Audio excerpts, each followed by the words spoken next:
오늘은 구원자 예수님이 십자가에 못 박히시다 제목으로 함께 말씀을 나누고자 합니다. 오늘 본문은 예수님께서 십자가에 못 박히시고 사람들에게 희롱을 당하시는 장면입니다. 예수님께서 십자가에 못 박히시고 또 희롱을 당하신 것은 바로 구약 성경을 이루시기 위함입니다. 예수님께서는 우리 죄를 위해 십자가에 못 박히셨습니다. 그래서 오늘 말씀을 통해 우리 죄를 위해 십자가에 못 박히신 그 예수 그리스도를 만나는 저와 성도님들 되시기를 주님의 이름으로 바라겠습니다. 본문 32절에 보면 나가다가 시몬이란 구레네 사람을 만나매 그에게 예수의 십자가를 억지로 지워가게 하였더라고 말씀합니다. 이 구레네는 당시 북아프리카 리비아 위쪽에 있던 그런 성읍입니다. 그곳에는 많은 유대인들이 거하고 있었습니다. 이 시몬이라는 이름의 뜻은 하나님께서 들으셨다라는 뜻입니다. 시몬은 당시 그 유월절을 보내기 위해 예루살렘에 온 사람입니다. 그러다가 로마 군인들에 의해 강제로 예수님의 십자가를 대신 지게 되었습니다. 어떻게 보면 이 모든 상황이 우연인 것처럼 보입니다. 하지만 이 모든 것은 하나님의 계획과 섭리 그리고 인도하심입니다. 오늘 본문과 병행 구절인 마가복음 15장 21절에 보면 마침 알렉산더와 루포의 아버지인 구레네 사람 시몬이 시골로부터 와서 지나가는데 그들이 그를 억지로 같이 가게 하여 예수의 십자가를 지우고라고 말씀합니다. 이 시몬의 아들은 알렉산더와 루포라고 소개합니다. 그리고 후에 사도 바울은 로마서에서 이 루포와 그의 어머니를 언급합니다. 신약성경 로마서 16장 13절에 보면 주 안에서 택하심을 입은 루포와 그의 어머니에게 문안하라. 그의 어머니는 곧 내 어머니니라 이렇게 말씀합니다. 시몬은 우연인 것처럼 예수님의 십자가를 대신 졌습니다. 자발적으로 한 것도 아니었습니다. 로마 군인들에 의해 강제로 억지로 지고 갔습니다. 그러나 예수님의 십자가를 대신 졌던 그 시몬의 가족 전체가 축복을 받게 됩니다. 로마서 16장에서 이 시몬의 아들인 루포는 주 안에서 택하심을 입은 자라고 소개됩니다. 택하심을 입었다라는 것은 선택된 자, 그리고 탁월한 자라는 뜻입니다. 단순히 구원받도록 선택된 것뿐만 아니라 주 안에서 선택된 탁월한 일꾼이었음을 보여줍니다. 이것으로 보아 시몬의 아들인 루포는 교회에서 헌신된 자였음을 우리가 볼 수 있습니다. 바울은 그 루포의 어머니가 바로 곧 내 어머니다라고 말씀합니다. 루포의 어머니는 바울을 친아들처럼 돌보아 주었습니다. 마가복음 3장 35절에 보면 누구든지 하나님의 뜻대로 행하는 자가 내 형제요 자매요 어머니이니라고 말씀합니다. 바울이 루포의 어머니를 자신의 어머니라고 밝힌 것은 무슨 의미입니까? 루포의 어머니가 바로 하나님의 뜻대로 행하는 자였음을 보여줍니다. 예수님의 십자가를 대신 졌던 그 시몬의 아내와 아들 모두 큰 축복을 받았습니다. 그렇다면 우리는 무엇을 지고 가고 있습니까? 마태복음 16장 24절에 보면 이에 예수께서 제자들에게 이르시되 누구든지 나를 따라오려거든 자기를 부인하고 자기 십자가를 지고 나를 따를 것이니라 이렇게 말씀합니다. 당시 사람들에게 있어서 이 십자가는 고난과 희생을 상징합니다. 십자가를 진다는 것은 죄수가 자신의 십자가를 지고 그 처형장까지 가야 하는 그런 로마의 사형 방식을 의미합니다. 그렇다면 예수님께서 제자들에게 자기 십자가를 지라고 하신 것은 무슨 뜻일까요? 이것은 그리스도를 따를 때 고난도 있다, 고난도 각오하는 그런 헌신된 마음을 의미합니다. 예수님께서는 우리를 제자로 부르셨습니다. 시몬은 억지로 십자가를 졌음에도 불구하고 그 가족들이 축복을 받았습니다. 하물며 우리가 억지로가 아니라 기꺼이 십자가를 지고 예수님을 따라간다면 주님께서는 더 큰 축복을 주실 줄로 믿습니다. 날마다 우리의 십자가를 지고 예수 그리스도를 따라가는 저와 성도님들 되시기를 주님의 이름으로 바라겠습니다. 예수님의 십자가를 대신 지은 이 시몬은 이제 어디에 이르게 됩니까? 본문 27장 33절에 보면 골고다, 즉 해골의 곳이라는 곳에 이르렀다라고 말씀합니다. 이 골고다는 원래 아람어인데 헬라어로 음역한 것입니다. 의미는 해골의 장소라는 뜻입니다. 해골 모양을 한 조그만 바위 언덕을 가리킵니다. 또 라틴어로는 갈보리라고 부릅니다. 그곳에 이르렀을 때 어떠한 일이 벌어졌습니까? 본문 34절에 보면 쓸개 탄 포도주를 예수께 주어 마시게 하려 하였더니 예수께서 맛보시고 마시고자 하지 아니하시더라, 이렇게 말씀합니다. 예수님께 주어진 이 쓸개 탄 포도주는 오랫동안 쓸개를 담궈서 매우 쓴맛을 내는 포도주를 가리킵니다. 이 쓸개에는 마취 효과가 있다고 합니다. 그래서 죄수들의 고통을 조금 덜어주기 위해 완화시키기 위한 목적으로 주어진 것입니다. 또 전통적으로 그 예루살렘에 거주했던 경건한 부녀자들은 그 십자가 처형을 당하는 사형수들에게 이 마취의 음료를 제공하기도 했습니다. 그들은 그 구약 성경 잠언 말씀을 실천하기 위해 그랬던 것입니다. 구약 성경 잠언 31장 6절과 7절에 보면 독주는 죽게 된 자에게, 포도주는 마음에 근심하는 자에게 줄지어다. 그는 마시고 자기의 빈궁한 것을 잊어버리겠고 다시 자기 고통을 기억하지 아니하리라, 이렇게 말씀합니다.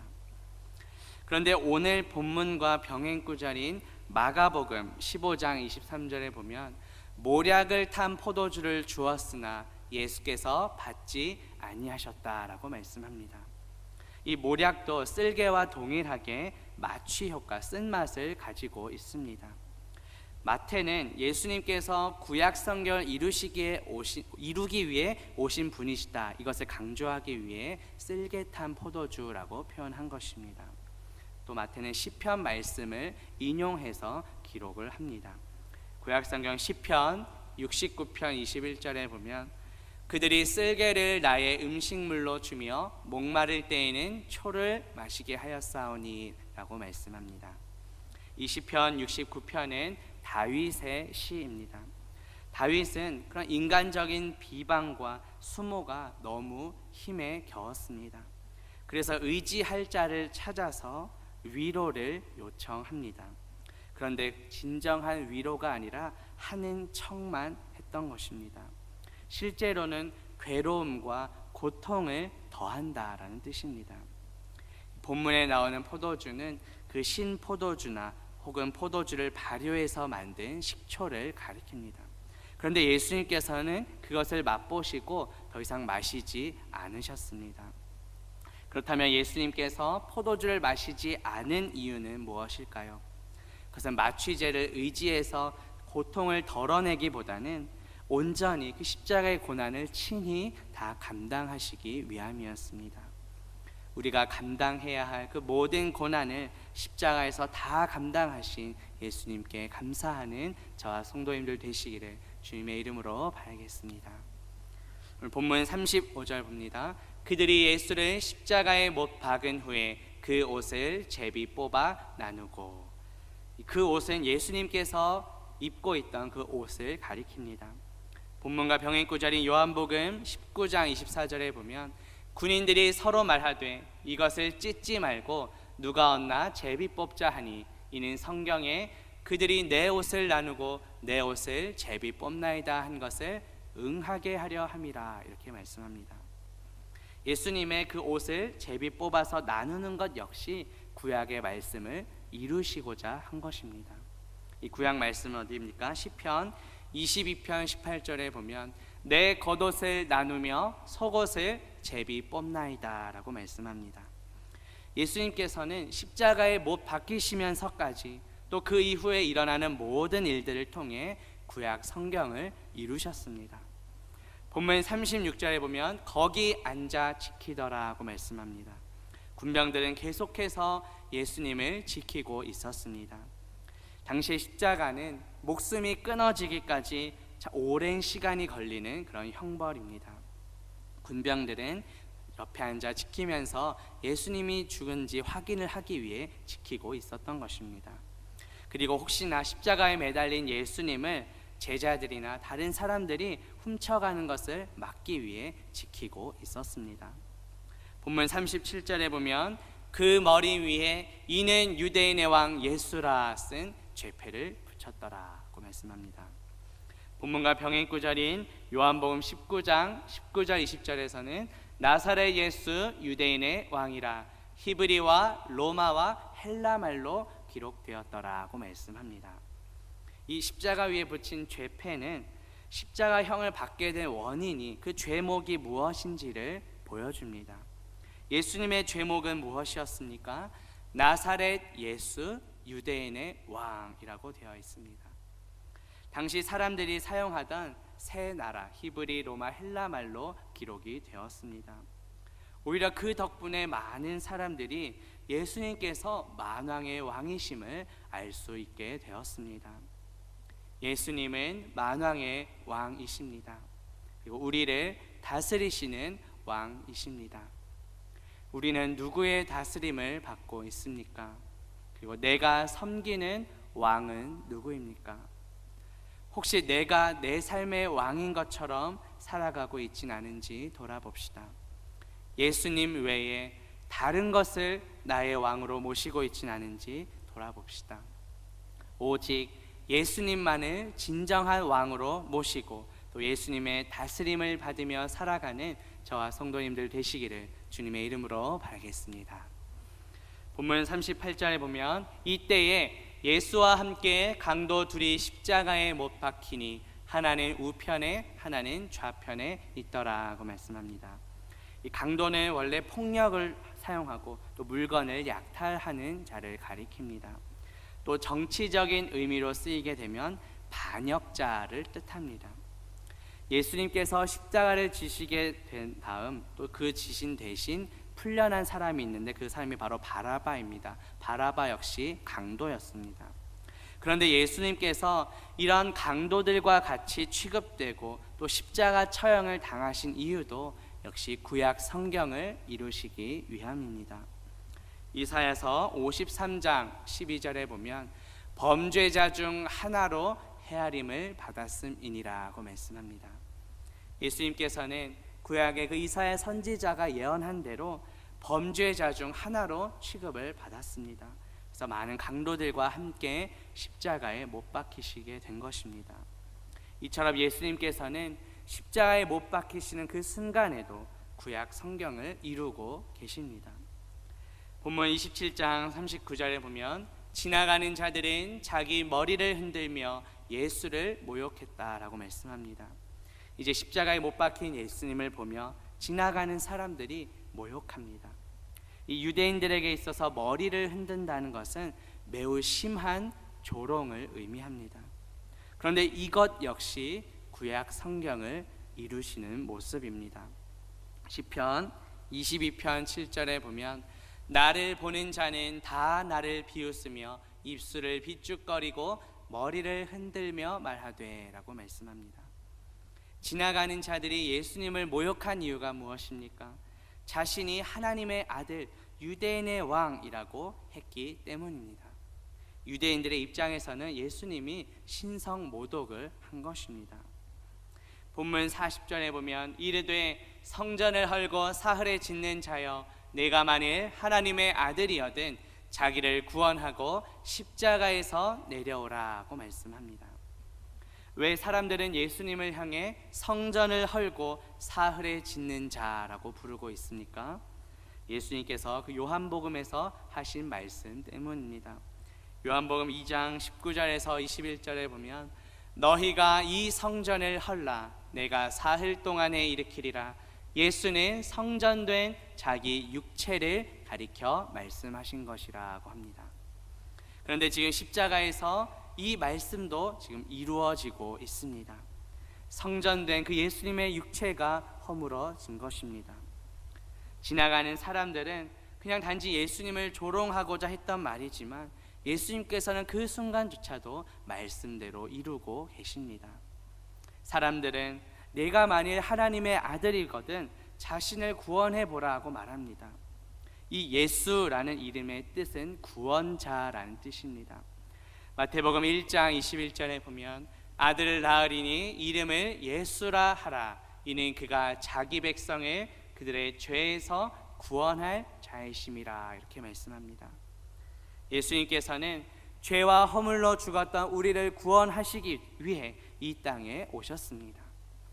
죄인인 우리를 구원하고자 하신 그 방법은 십자가에서 자신의 목숨을 내어놓는 것입니다.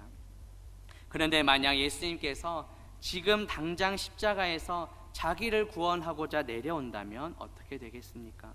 우리를 구원하시고자 했던 그 방법이 사라지는 것입니다. 사람들은 내가 만일 하나님의 아들이라면 이라고 조건을 붙입니다. 이것은 이전에 예수님께서 광야에서 40일간 마귀에게 시험을 당하실 때와 비슷합니다. 40일간 금식하신 후에 마귀에게 예수님의 시험을 당하셨습니다. 마태복음 4장 3절과 6절에 보면 내가 만일 하나님의 아들이어든 명하여 이 돌들로 떡덩이가 되게 하라. 내가 만일 하나님의 아들이어든 뛰어내리라. 사탄은 예수님을 이렇게 시험했습니다. 그런데 예수님께서는 이러한 사단의 시험을 어떻게 이기셨습니까? 기록된 말씀으로 물리치셨습니다. 지금도 마찬가지입니다. 사람들은 지나가며 모욕하고 희롱합니다. 네가 만일 하나님의 아들이어든 한번 내려와 봐라. 자기를 구원하고 십자가에서 내려오라. 계속해서 말합니다. 그러나 예수님께서는 끝까지 십자가를 참으시고 그 부끄러움을 개의치 않으셨습니다. 신약성경 히브리서 12장 2절에 보면 믿음의 주여 또 온전하게 하시는 이인 예수를 바라보자. 그는 그 앞에 있는 기쁨을 위하여 십자가를 참으사 부끄러움을 개의치 아니하시더니 하나님 보좌 우편에 앉으셨느니라고 말씀합니다.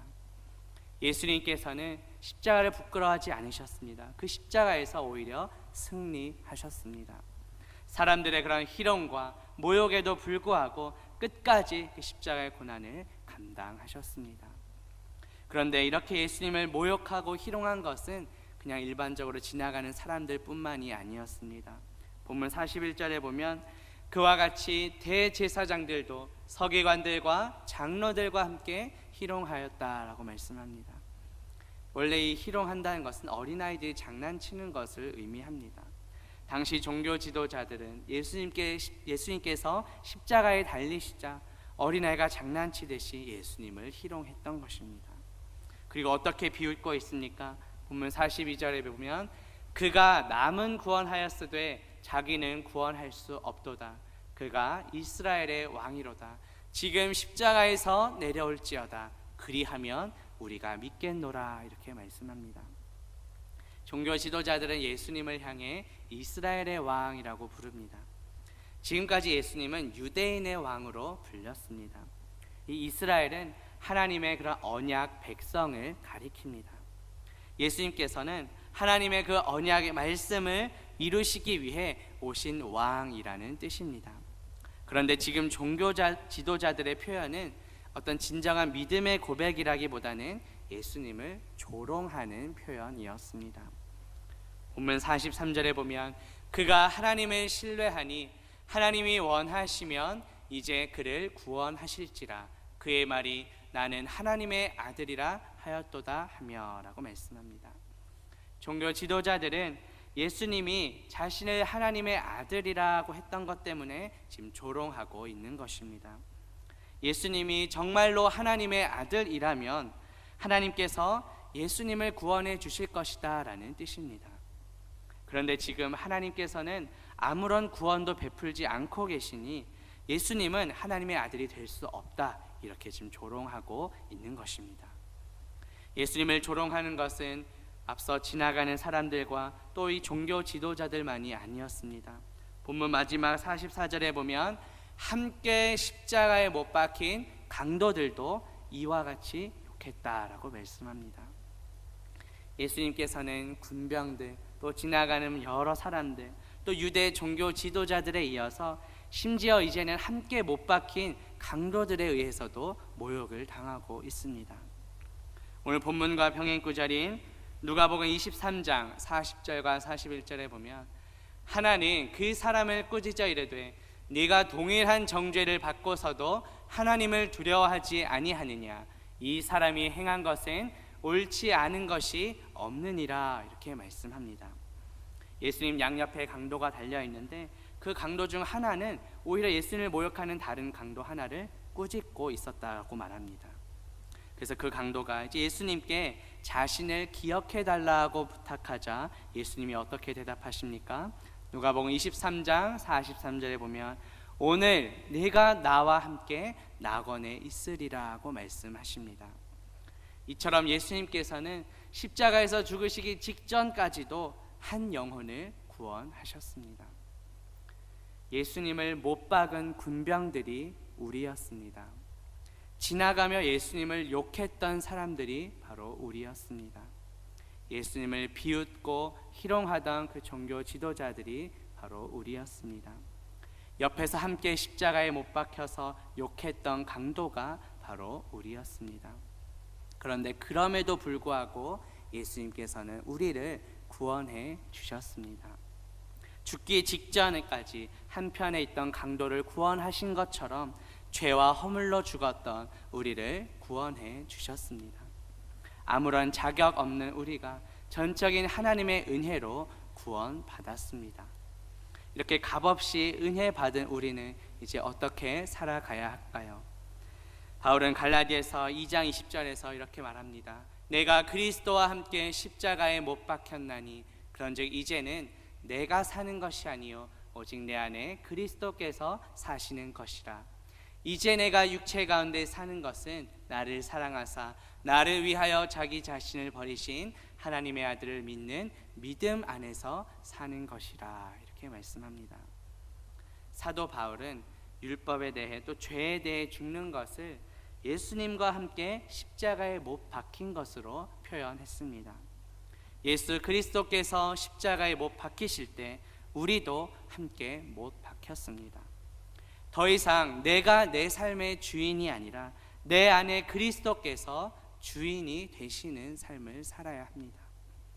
우리는 무엇을 위해 살아가고 있습니까? 나의 만족과 유익을 위한 삶이 아니라 나를 사랑하사 나를 위하여 자기 자신을 버리신 그 하나님의 아들을 믿는 믿음 안에서 우리는 살아가야 합니다. 그리고 우리는 우리의 여전히 남아있는 그런 정욕과 탐심도 십자가에 못 박아야 합니다. 바울은 갈라디아서 5장 24절에서 이렇게 말씀합니다. 그리스도 예수의 사람들은 육체와 함께 그 정욕과 탐심을 십자가에 못 박았느니라고 말씀합니다. 여전히 내가 십자가에 못 박지 않고 내 안에 붙들고 있는 것들은 무엇입니까? 예수 그리스도 외에 또 예수님보다 높아진 그 모든 우상들 모두 우리는 십자가에 못 박아야 합니다.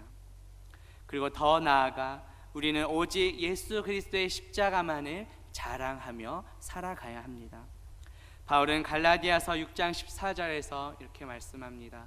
그러나 내게는 우리 주 예수 그리스도의 십자가 외에 결코 자랑할 것이 없으니 그리스도로 말미암아 세상이 나를 대하여 십자가에 못 박히고 내가 또한 세상을 대하여 그러하니라고 말씀합니다.